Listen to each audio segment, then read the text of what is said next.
네, 로마의 디오클레티아누스 황제가 로마 제국 입장에서 보면 굉장히 지혜로웠던 황제였습니다. 퇴임 이후에도 복을 누렸던 만큼 매우 복이 드문 황제였는데, 놀랍게도 이 황제는 비천한 노예 출신입니다. 황제까지 오른 아주 입지전적인 그런 인물이죠. 이전에는 황제 주변에 있는 근위대가 황제 죽이고 새로운 황제 갈아치우고 이런 일들이 막 비일비재했는데, 말하자면 황제가 되었어도 황제 자신이 늘 불안했습니다. 그런데 디오클레티아누스 황제는 좀 달랐어요. 공동 황제 3명을 더 추가해서 전체 4명이 전체 제국을 안정적으로 잘 다스렸던 로마 역사로 봤을 때는 굉장히 획기적인 황제로 기억하고 있습니다. 그런데 이 디오클레티아누스 황제는 특별히 기독교를 심하게 박해했습니다. 이때 공동 황제로 있었던 콘스탄티우스 황제가 있었는데, 이 콘스탄티우스 황제가 굉장히 성품도 좋고 인물됨도 뛰어나고 성과도 매우 뛰어났는데, 이분의 아들이 콘스탄티누스가 황제가 되었을 때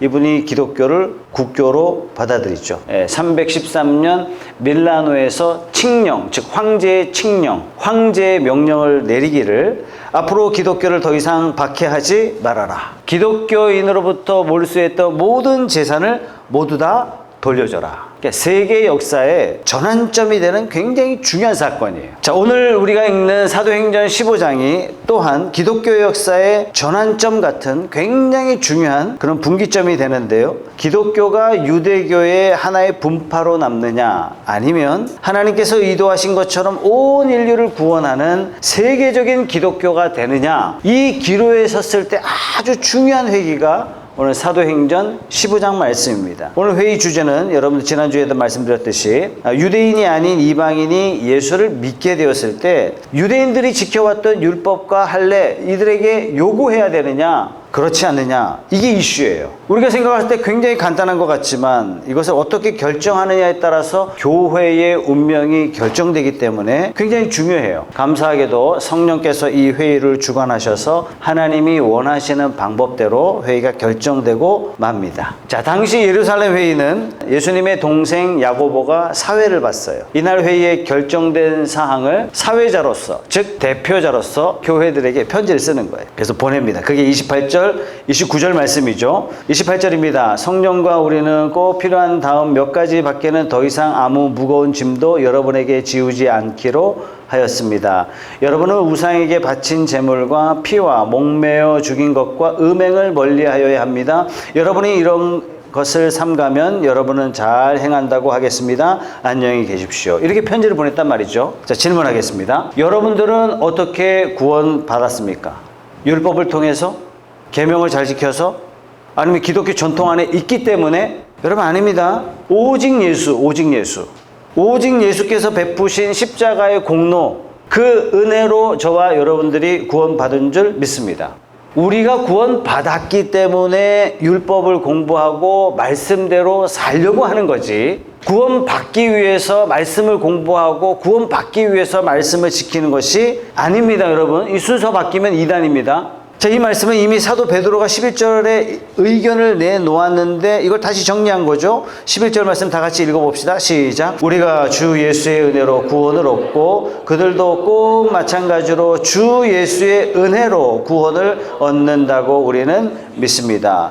베드로의 이 의견이 전체 회의의 결론으로 딱 정리가 된 겁니다. 자, 우리가 구원받아 성령 받을 때 어떻게 이렇게 되느냐? 율법을 잘 지켜서 구원받은 것이 아닙니다. 하나님의 은혜, 은혜가 뭐죠? 전적인 선물이에요. 우리의 공로가 하나도 없어요. 그렇다면 이방인인 우리도 어떻게 구원받느냐? 우리도 오직 은혜예요. 여러분, 아브라함이 어떻게 부름받았어요? 잘생겨서? 똑똑할 것 같아서? 뭔가 잘해서? 아니에요. 온 인류, 죄인된 인류 가운데 하나님이 딱 한 사람을 그냥 뽑으신 거예요. 조건 없이 뽑으신 거예요. 이걸 뭐라 그래요? 이게 은혜다, 은혜. 이런 결정을 내린 다음에 예루살렘 회의의 내용을 편지로 썼을 뿐만 아니라 특별히 바나바와 바울, 그리고 예루살렘 교회의 대표 2사람을 뽑아서 안디옥에 보냅니다. 그래서 이런 결정을 어떻게 결정 내려졌는지 안디옥 교회, 이방인 교회 가가지고 차차 설명할 수 있도록 한 거죠. 31절부터 33절까지 말씀입니다. 자, 31절 말씀. 회중은 편지를 읽고 그 권면을 기쁘게 받아들였다. 유다와 실라도 그들은 거기서 얼마 동안 지낸 뒤에 신도들에게서 평안히 가라는 전송을 받고서 자기들을 보낸 사람들에게로 돌아갔다. 자, 이렇게 해서 안디옥 교회에 있었던 신앙의 쟁점들, 이방인이 믿는다 해도 할례를 시켜야 된다, 율법을 지키게 해야 된다 하는 이 문제가 해결됐어요. 지키지 않아도 된다. 뿐만 아니라 이 회의 결정을 통해서 참 교회의 본질이 뭐냐, 이게 그냥 결정이 돼버립니다. 이 오늘 본문에 나오는 예루살렘 회의는 초대교회에서 굉장히 중요했지만 뿐만 아니라 오늘을 살고 있는 저와 여러분들에게 있어서 굉장히 중요해요. 기독교 윤리의 본질이 뭐냐 하는 것을 우리에게 알려주는 그런 말씀이기 때문에 중요합니다. 다시 말해서 기독교 윤리가 인간을 구원하는 것이 아니다 하는 것인데, 자, 오늘 15장에 왜 회의가 벌어졌느냐, 예수 믿는다고 구원받는 게 아니야, 할례도 받아야 돼, 율법도 지켜야 돼, 그렇지 않으면 구원이 없어, 이렇게 해서 이 회의가 시작됐지 않습니까? 즉 할례라는 전통, 율법이라는 계명이 구원에 직접 연관돼 있다, 아니다, 이 문제예요. 회의 결과는 어떻게 됐어요? 전통과 계명은 구원과는 전혀 관련이 없다, 이렇게 결론이 나죠. 구원은 오직 예수님을 믿음으로만, 구원은 오직 하나님의 은혜로, 하나님께서 거저 주시는 선물, 이렇게 말씀하시는 거죠. 다시 말해서 우리가 어떻게 구원받았어요? 예수님을 알고 하나님의 뜻대로 살았더니 구원받았다. 그럼 어떻게 구원받은 거예요? 내가 살아내서 구원받은 거잖아요. 누가 구원한 거예요? 내가 구원한 거예요. 아니란 얘기예요, 여러분. 은혜예요, 은혜. 대가 없이. 나는 아무것도 한 게 없는데. 구원은 하나님의 전적인 은혜, 하나님이 거저 주시는 선물인 줄 믿으시기 바랍니다. 자, 에베소서 2장 8절 9절이 우리에게 이걸 잘 가르쳐주고 있죠, 그죠? 여러분은 믿음을 통하여 이것은 여러분에게서 난 것이 아니요 하나님의 선물입니다. 행위에서 난 것이 아닙니다. 그러므로 아무도 자랑할 수 없습니다. 여러분에게서 난 것이 아닙니다. 우리가 계명을 잘 지켜서 내가 윤리적으로 깨끗하게 살았더니 구원받은 게 아니란 얘기예요. 내가 착하기 때문에 구원받은 게 아니에요. 아니, 세상에 저렇게 착하게 사는데 교회 안 나온다고 지옥 간단 말이야? 어떻게 하나님 그럴 수 있어? 그렇게 말할 수 없다는 얘기예요. 구원은 거저 주시는 하나님의 선물이란 얘기예요. 그런데 성도라면 지켜야 할 윤리가 있죠. 성경 읽어보니까 원수마저도 사랑해야 되고, 주를 위해서 봉사해야 되고, 헌신도 해야 되고, 주일도 지켜야 되고, 헌금도 해야 되고. 왜요? 구원 받았으니까 하는 겁니다, 여러분. 구원 받았기 때문에 하는 겁니다. 구원 받기 위해서 이런 것들을 하는 게 절대로 아닙니다. 구원은 오직 예수 그리스도를 영접할 때 저와 여러분들에게 구원이 주어지는 줄 믿으시기 바랍니다. 그래서 사도 요한은 이렇게 편지를 해요. 요한복음 1장 12절 말씀에 보면, 그러나 그를 맞아들인 사람들 곧 그 이름을 믿는 사람들에게는 하나님의 자녀가 되는 특권을 주셨다, 끝이에요. 하나님의 자녀가 되고 구원받는 유일한 딱 한 가지가 있는데 예수님을 영접하는 겁니다. 이 믿음의 확신이 분명해지면 기독교 윤리, 성도로서의 윤리, 이건 저절로 붙게 돼 있어요. 구원은 우리가 하나님의 뜻대로 살아서가 아니라 하나님이 우리에게 그냥 조건 없이 주신 선물이에요. 예수님을 주님으로 영접해서 구원받았다는 확신 가운데 살기 때문에 기독교 윤리는요, 자연스럽게 지켜져요. 아무리 이렇게 말씀을 드려도 대한민국에요, 생각보다 많은 사람들이 이 구원의 도리를 떨떠름하게 생각해요. 아니, 구원받으려면 구원받은 사람답게 살아야지. 어떻게 예수 믿는다, 요거 딸랑 하나 믿는다고 천국 가냐 말이에요. 어떻게 이럴 수 있어요? 이렇게 질문한 사람들이요, 우리 기독교 인구의 절반 이상입니다. 어떤 세상 사람들은 저를 찾아와서 이야기합니다. 목사님, 어떻게 저 인간이 예수 믿는다 할 수 있어요? 어떻게 천국 간다, 천국 백성이라 할 수 있어요? 어떻게 하나님의 백성이라고 할 수 있겠어요? 저는 충분히 이해해요. 그 말을 충분히 이해해요. 왜? 이분은 천국의 도리에 대해서, 복음의 도리에 대해서 전혀 모르기 때문에 그렇게 말할 수밖에 없어요. 그러니까 불교식 신앙이에요. 자기 공로로 천국 가는 거예요. 그러나 그분이 그렇게 항의하는 데는 일리가 전혀 없는 것도 아닙니다. 윤리가 따라오지 못하는 성도를 향해서 지금 비난하고 있는 거거든요. 일리가 있어요. 아니, 참되게 구원받은 사람이라면 자기 삶에 이 구원의 영향력이 아주 지대하게 영향력이 미칠 수밖에 없는데, 예수 믿고도 불법한 일에 너무 꺼리낌 없이 그렇게 산다면 그 구원 문제가 있는 거죠. 1900년대 초에 평양에 복음이 들어갑니다. 회개가 개인적 차원을 뛰어넘어서 한 사람이 회개하기 시작하니까 온 교인이 회개하고 온 마을이 회개하고 평양시 전체가 그냥 회개하기 시작했습니다. 예수 믿음 때문에 도덕적 갱신이 도시 전체에 일어났어요. 도시에 도둑놈이 사라졌어요. 감옥이 텅텅 비었어요. 강도가 회개하고, 두 집 살림하는 사람들이 회개하고, 하인이 주인에게 남몰래 저질렀던 모든 부도덕한 일들을 다 회개하고, 심지어 예수 믿지 않는 사람들도 주일날 문 다 닫았어요. 놀라운 일이죠. 그래서 오늘날 많은 사람들이 비윤리적으로 사는 크리스찬들이 진짜 예수 믿는 사람 맞습니까? 이렇게 문제 제기하는 것은요, 나름대로 일리가 있어요. 이런 생각 자체가 잘못된 것만은 아닙니다. 어쩌면 마땅한 생각인지도 모르겠어요. 그런데 윤리적으로 올바르게 살아야지 구원받지, 이렇게 간다면 이건 틀린 말이에요. 명백하게 틀린 말이에요. 이건 이단이에요. 주님 뜻대로 살고 주님이 원하시는 윤리적인 삶을 살아가는 것, 어떤 인격의 사람이 되는 것, 그렇게 되니까 구원받는다, 이건 잘못된 말입니다. 구원은 전적으로 믿음으로, 구원은 오직 하나님이 우리에게 베푸신 은혜로, 구원받는 자에게 거저 주시는 하나님의 선물인 줄 믿으시기 바랍니다. 아멘. 두 번째로 예루살렘 회의가 우리에게 가르쳐준 두 번째 윤리는 뭐냐면, 기독교 윤리는 어디에 기초한다? 사랑에 기초한다. 이걸 우리에게 가르쳐주고 있습니다. 28절, 29절 말씀 보세요. 성령과 우리는 꼭 필요한 다음 몇 가지 밖에는 더 이상 아무 무거운 짐도 여러분에게 지우지 않기로 하였습니다. 여러분은 우상에게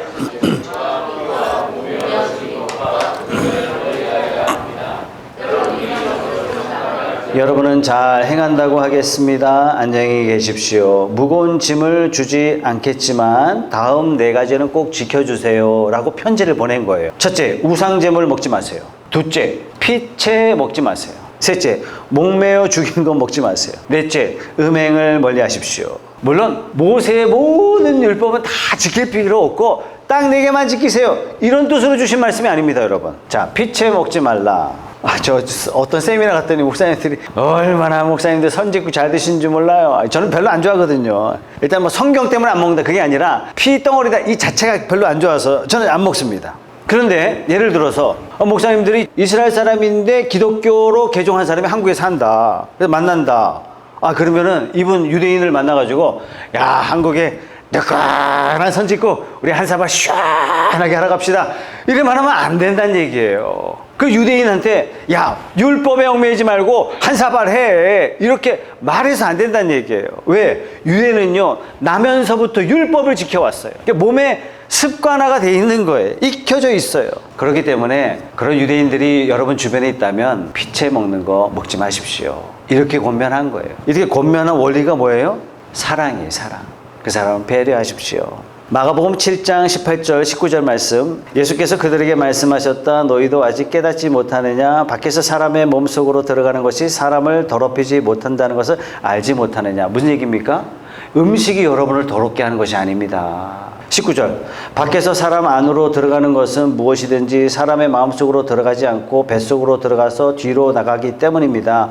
예수께서는 이런 말씀을 하여 모든 음식을 깨끗하다고 하셨습니다. 부정하다고 여기는 그 음식들 예수님께서 다 뭐라고 하셨어요? 다 깨끗하다. 지금 예루살렘 교회에서 회의를 하고 있는 이 사도들이 이 예수님의 말씀을 모르겠습니까? 정확하게 알고 있어요. 그런데도 불구하고 몇 가지는 하지 마십시오. 왜 이렇게 했어요? 왜? 15절에 그 의미가 있습니다. 로마서 14장 15절 말씀에, 그대가 음식 문제로 형제 자매의 마음을 상하게 하면 그것은 이미 사랑을 따라 살지 않는 것입니다. 음식 문제로 그 사람을 망하게 하지 마십시오. 그리스도께서 그 사람을 위하여 죽으셨습니다. 유대인 그리스도인들을 위해서 여러분 피채 먹지 마세요, 이렇게 말한 거예요. 자, 하지 말라가 어떤 원칙에서 이루어졌습니까? 야, 하면 죽어, 이런 뜻 아니죠, 그죠? 왜 하지 말라 그랬어요? 기독교 윤리가 왜 정해졌습니까? 사랑이에요. 내가 이것을 하는 것이 내 믿음에 도움이 되느냐 아니냐, 내가 이걸 안 하는 것이 내 옆에 있는 사람에게 도움이 되느냐 아니냐, 행위의 근거가, 기준이 뭐죠? 사랑이에요. 왜요? 우리는 서로 사랑하도록 부름받았기 때문에 그렇습니다. 많은 성도님들이 목사님 술 먹어도 돼요, 안 돼요? 화투 쳐도 돼요, 안 돼요? 이게 다 잘못된 질문이죠. 이게 과연 내 믿음에 도움이 되냐 안 되냐, 결정하세요. 도움이 된다면 얼마든지 하실 수 있고, 방해가 된다면 모든 사람이 다 해도 나는 안 하겠다는 얘기. 이런 기준으로 우리가 선택해야 이게 성도의 생활 윤리가 되는 것입니다. 예수님이 오셔서 모든 율법을 완성하셨는데 이제 우리에게 예수님께서 율법을 우리에게 특별히 재정의해 주셨단 말이죠. 예수 믿고 이거는 뭐 해야 되는가, 이건 하지 말아야 되는가, 저는 어떤가, 이걸 일일이 다 묻고 따져서 우리가 결정한다면 우리 다시 율법이죠. 그죠? 우리 삶의 규칙에 있어서 우리는 지배받는 것이 아니라 우리는 사랑에 의해서 지배받는 사람이 돼야 됩니다. 얼마든지 할 수 있지만 우리는 이웃을 위해서 얼마든지 나는 안 할 수도 있다. 이거예요. 자, 10계명을 보면 1번부터 4번까지는 하나님께 대한 계명이잖아요. 그죠? 5번부터 10번까지는 또 이웃에 관계해서 하나님께서 명령하셨습니다. 5번 부모를 공경하라. 6번 살인하지 말라. 7번 간음하지 말라. 8번 도둑질하지 말라. 19번 거짓 증거하지 말라. 10번 이웃의 것을 탐내지 말라. 예수님께서 마태복음에서 뭐라고 하셨어요? 나는 율법을 폐하러 온 것이 아니라 완성하러 왔다. 이렇게 말씀하셨거든요. 무슨 뜻입니까? 구약의 율법은 어떻게 지켰죠? 구약은 어떻게 지켰어요? 구약에 안 지키면 죽음이에요. 죽을까봐 율법을 지켰어요. 구약시대는 죽을까봐 율법을 지켰어요. 저주받을까봐 율법을 지켰단 말이에요. 그런데 예수님께서 우리에게 율법이 뭐다? 예수님 율법이 뭡니까? 그랬더니 예수님께서 뭐라고 말씀하셨어요? 두 가지야. 하나님 사랑하는 것, 그리고 이웃을 사랑하는 거야. 하나님을 사랑하고 이웃을 사랑하면요, 10계명은 저절로 그냥 붙어버려요, 삶에. 특별히 교회 안 다니면서 성경을 잘 아시는, 스스로 똑똑한 척하는 그런 어리석은 사람들은 이렇게 말합니다. 성경에 율법이 폐하여졌느니라, 이런 말씀도 있거든요. 아니, 예수님이 오셔서 율법이 폐해졌는데, 그렇다면 우리가 굳이 구약의 율법 상관없는 거 아니냐. 근데 왜 성도들은, 교회 다니는 사람들은 왜 구약의 율법 가운데 매여 있냐, 이렇게 물어보는 똑똑이들도 있거든요. 그럼 여러분 말할 준비를 하셔야 됩니다. 예수님께서 폐하여졌느니라, 무슨 뜻으로 하셨어요? 과거에는 우리가 다 율법의 종이었어요. 율법대로만 살아야 했어요. 근데 예수님께서 율법이 폐하여졌다, 이 말씀은 은혜의 시대가 되었다, 이 말씀이에요. 율법을 안 지켜도 된다, 그런 뜻이 아니라 우리에게 뭐라고 말씀하셨냐면 구약의 율법보다도 한 차원 더 높은 법이 주어졌다. 그 법이 뭐예요? 사랑의 법이에요. 그러니까 우리는 율법에 의해 지배받는 존재가 아니라 사랑의 법에 의해서 지배받는 자가 되어졌다. 그런 차원에서 과거의 율법은 폐하여졌느니라, 이렇게 말씀하신 겁니다. 자, 구약의 법은 어떻게 말씀하세요? 눈에는 눈, 이에는 이. 누가 나를 한 대 때렸으면요, 가서 똑같이 이렇게 줘받고 그냥 끝내는 거예요. 이게 구약의 법이에요. 근데 예수님이 이 법을 어떻게 업그레이드 하셨어요? 원수를 사랑하고 기도해줘. 여기 맞았냐? 여기도 대줘. 때리라고. 예수님이 그렇게 법을 바꿔주셨어요. 너를 저주해? 너는 축복해줘. 법을 바꿔주셨어요. 이 법의 기준이 뭐예요? 사랑이에요. 그럼 사랑의 법을 가지고 살면 구약의 법은 안 지켜도 됩니까? 유치한 발상 같지만 그러한 차원에서 구약의 율법은 폐기되었다, 이렇게 말씀하신 거예요. 더 높은 법을 저와 여러분들에게 주신 것입니다. 자, 그래서 우리는 율법에 얽매여 살지 않고 어디에 얽매여 살아요? 사랑의 법으로 살아가는 거예요. 근데 목장을 통해서 우리가 가족이 되어 가는데, 목장이란 어떤 공간이에요? 규칙을 정하는 게 아니죠. 왜 늦었어? 왜 빨리 안 와? 너도 돌아가야지. 니도 밥 해야지. 사실 그런 건 아니죠. 우리는 서로 사랑하도록, 내가 사랑할 수 있는 실천의 장으로, 실천의 공간으로 우리에게 만들어주신 것이 목장입니다.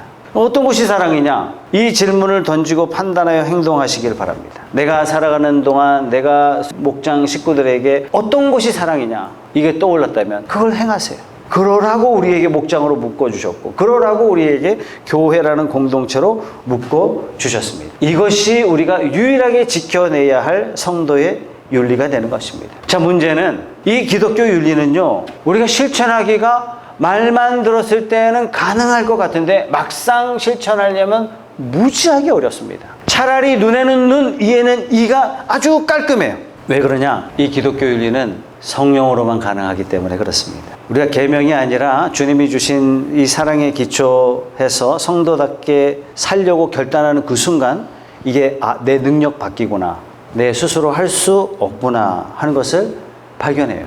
솔직히 그럴 마음도, 그렇게 해낼 수 있는 능력도 우리에겐 없어요. 어떻게 원수를 사랑해요? 한데 줘받고 말지. 어떻게 사랑해요? 어떻게 이웃을 내 몸처럼 사랑해요? 차라리 계명 지키는 게 100번 낫지. 안 그래요? 안식일 아무것도 하지 마라. 꼼짝없이 아무것도 안 하고. 이렇게 해서 하는 게 낫지. 마태복음 19장에 보면 부자 청년이 예수님을 만나죠. 궁금한 게 있어요. 이 주님, 어떻게 영생을 얻습니까? 그랬더니 예수님께서 계명을 지켜라. 예, 다 지켰어요, 주님. 구약의 율법 다 지켰어요. 아직도 부족합니까, 주님? 그랬더니 너의 소유를 팔아 가난한 자들에게 나눠줘라. 이 청년이요, 근심하며 돌아갔어요. 구약은 하겠는데 신약은 못하겠다는 얘기예요. 율법은 지키겠는데 예수님이 하라는 사랑의 원리대로 살지는 못하겠다는 얘기예요. 이게 부자 청년만의 문제일까요, 여러분? 사실 우리 모두의 문제입니다. 우리는 계명을 초월한 사랑의 법을 실행할 수 있는 능력이 우리에게는 사실상 없어요. 우리가 무슨 수로 이웃을 내 몸처럼 사랑하겠습니까, 여러분? 우리가 무슨 수로 마음을 다하고 목숨을 다하고 뜻을 다해서 하나님을 사랑할 수 있겠습니까? 우리 힘으로 불가능해요. 성도의 윤리가 이런 거니까 여러분 이렇게 사시기 바랍니다. 그런다고 여러분 사라집니까? 불가능해요. 우리 힘으로 안 됩니다. 우리에게 성령이 부어질 때 하나님께서 우리 안에 전적으로 역사하실 때 가능한 줄 믿습니다. 아멘. 여러분 앞에서 말씀드렸듯이 우리가 성도답게 살아서 구원받은 게 아니거든요. 구원받아서 성도답게 살 수 있는 거죠. 만약에 성도답게 살아야 구원받는다면 여기에 아무도 구원받을 사람이 아무도 없어요. 저를 비롯해서 한 사람도 없어요. 이웃을 내 몸처럼 사랑한다는 것, 이게 10,000분의 1이라도 이게 가능한 일입니까? 이게 불가능한 일이에요. 여러분이나 저나 지옥문 앞에서 아쉬움의 눈물을 흘리고 지옥 갈 사람들 밖에 없어요, 이 자리에. 그런데 자비하신 하나님께서요, 순서를 바꿔주셨어요.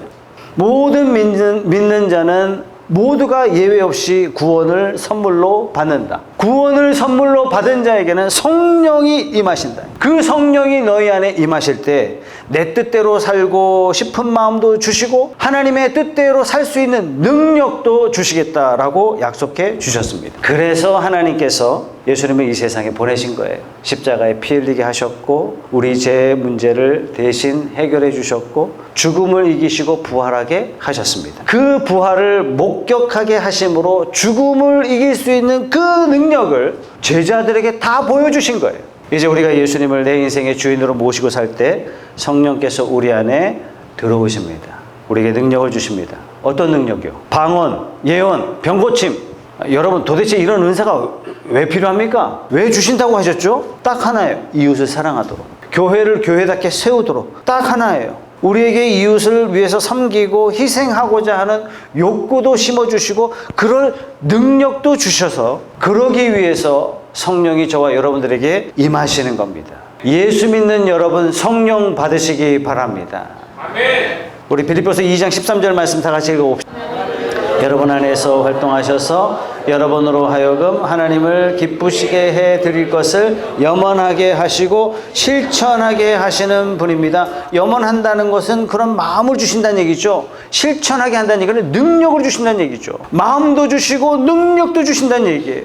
우리가 정말 성도의 삶을 살기를 원하기만 한다면, 우리가 예수님을 주님으로 영접하기만 하면 하나님께서는 저와 여러분들에게 성령을 부어주심을 믿으시기 바랍니다. 성도 여러분, 성령 받으세요. 하나님의 뜻대로 살고자 한다면 성령 충만해야 됩니다. 이거 말고는 방법이 없어요. 살 수가 없어요. 그거 말고는 방법이 없어요. 에베소서 5장을 여러분 가만히 읽어보세요. 성도들이 이 세상에서 어떻게 살아야 되는지에 대한 삶의 지침이 나와 있는 것이 에베소서 5장인데, 첫 번째, 음행의 문제, 탐욕의 문제, 우상숭배 문제, 불법을 행하는 일에 대한 문제, 교회 불순종하는 문제, 부부간에 불화하는 문제, 부모 자식 간의 문제, 주인과 종의 갈등의 문제, 이 세상의 모든 문제들 다 망라하고 있는데 이 문제에 대한 총체적인 해답에 대해서 에베소서 5장 18절은 우리에게 이렇게 답을 제시하고 있습니다. 술에 취하지 마십시오. 거기에는 방탕이 따릅니다. 성령의 충만함을 받으십시오. 답은 이거 하나밖에 없어요. 여러분, 성령 충만해야 돼요. 이거 말고는 답이 없어요. 여러분, 우리가 언제 성령 충만하느냐? 우리가 예수 그리스도와 깊은 관계에 있을 때, 우리가 예수 안에 거할 때 성령 충만할 수 있습니다. 예수님께서 마지막 만찬 때 제자들에게 이런 말씀을 하셨어요. 요한복음 15장 5절 말씀인데요. 나는 포도나무요 너희는 가지이다. 사람이 내 안에 머물러 있고 내가 그 안에 머물러 있으면 그는 많은 열매를 맺는다. 너희는 나를 떠나서는 아무것도 할 수 없다. 사람이 내 안에 머물러 있지 아니하면 그는 쓸모없는 가지처럼 버림을 받아서 말라버린다. 사람들이 그것을 모아다가 불에 던져서 태워버린다. 너희가 내 안에 머물러 있고 내 말이 너희 안에 머물러 있으면 너희가 무엇을 구하든지 다 그대로 이루어질 것이다. 여러분, 어떻게 하면 많은 열매를 맺을 수 있어요? 예수님 안에 머물러 있어야 돼요. 어떻게 하면 성령의 열매를 맺을 수 있어요? 예수님 안에 머물러 있어야 돼요.